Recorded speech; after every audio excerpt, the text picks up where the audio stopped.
زمین به دور خورشید و ما به دور زمین سیر داریم. تقدیم پیام در این باره با برنامه سیاره.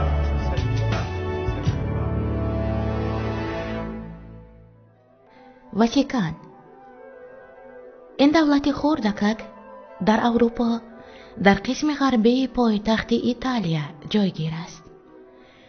سنه تشکیلیابی این شهر دولت 11 فوریه سال 1929. مساحتش 0.144 کیلومتر مربع. زبانهای دولتیش یکم لاتینی، دوم ایتالیایی. پایتختش شهر واتیکان. واحد پولیش یورو. دینی دولتیش نصرانی کاتولیکی. کد موبیلی +379. سرشمار اهالیش 1000 نفر. حجت شهروندی واتیکان را تنها نفرانی صاحب می شوند که کارمند مقامات قدرتی باشند. اگر فرصت وظیفه به آخر رسد و از کار مقامات سبکدار شوند، شهروندی ایتالیا را می گیرند. عین حال همگی 450 نفر از اهالی کشور حجت رسمی شهروندی واتیکان را دارند. زبان یکمی دولتی لاتینی است، اما سندهای رسمی دولتی با زبان ایتالیایی ثبت می شود.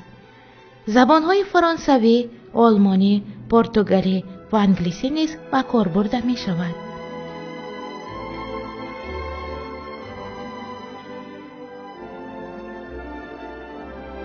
ساخت دولتداری تئوکراتی و رهبری دولت پاپ ریمی است که یک عمر قبول کرده شده است و مقدس هم حسابیده می شود. در دوام سال 15 عدد روزهای عید معین کرده شده است که همگی وابسته دین نصرانی شاخه کاتولیکی اند. صرف نظر از اندازه خیلی خرد داشتنش، با این شهر دولت سیاحان نهایت بسیار می آیند و تشریف سیاحان البته به خزینه دولت درآمدی خوب وارد می سازد. معنای نام شهر دولت از نام کوه گرفته شده است که از زبان لاتینی جای فالینیک ترجمه می شود. مرز دولت سر تا سر با دیواری مستحکم پیچانیده شده است که هنوز از زمانهای عصر میانه باقی است. یگانه شهر در این دولت واتیکان است. اقلیم واتیکان سوب تروپیکی. حرارت میانه هوا در فصل تابستان تا 22-27 درجه گرمی می رسد. زمستان باشد از 1 تا 10 درجه گرمی. باران فقط بهاران و زمستان می بارد. باریدن برف در طول تاریخش نهایت کم به نظر رسیده است. در تربیه فرزندان فتوای رهبری دولت برایشان قانونهای اجرایشان شرطی است. زیرا اول فرزندان مردم این دولت درس دینی میگیرند، بعداً دنیوی. درس دینی هم گرفتن شرط محسوب می‌یابد. برای مثال پاپ ریم فرانسیسک نگاه داشتن تلویزور و کامپیوتر را در خانه خواب فرزندان منع کرده است.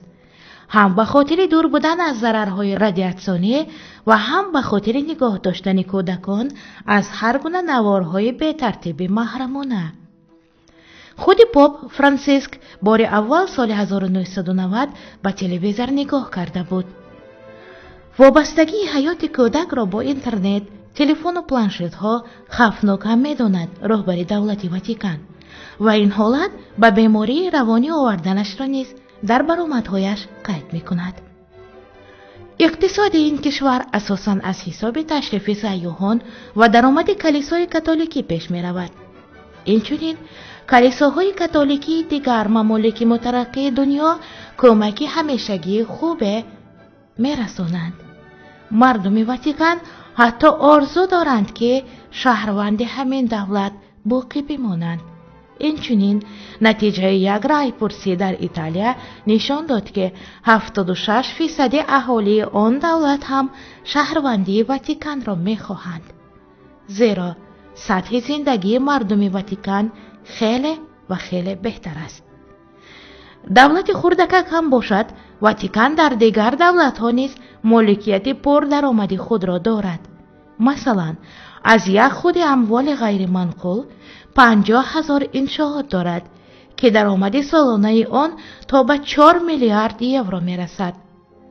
در شهر ریم 800 مکتب فراگیر، 65 کلینیکای خصوصی، 43 بنای مکتبی و حتی یک چند ایستگاه پلیس دارد که همه این مالکیت واتیکان می باشد.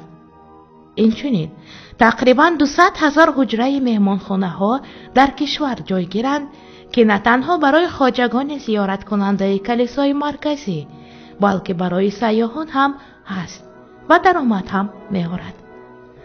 از ذخیره های پول نقد در حجم 346 میلیون یورو، کاغذ های قیمتناک و سهمیه ها در حجم قریب 520 میلیون یورو، اینچنین تانه ذخیره طلا با ارزش 19 میلیون یورو و باز مثال های زیادی دیگر می توان درباره درآمدهای دولت خردک و پیشرفته واتیکان آورد. معلوم می شود که برای پیشرفت اقتصادی دولت شکل و اندازه و مساحت نقش آنقدر هم مهم نداشته است. کاردانی و حلالکاری می باید. شنوندگان عزیز، این بود برایتان شرح کوتاه درباره دولت خردک واتیکان که آن را شهر دولت هم میگویند. با ما باشید.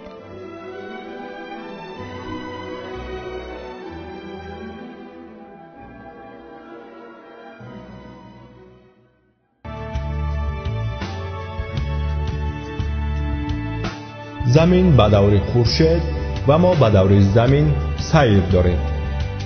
تقدیم پیام در این باره با برنامه سیاره.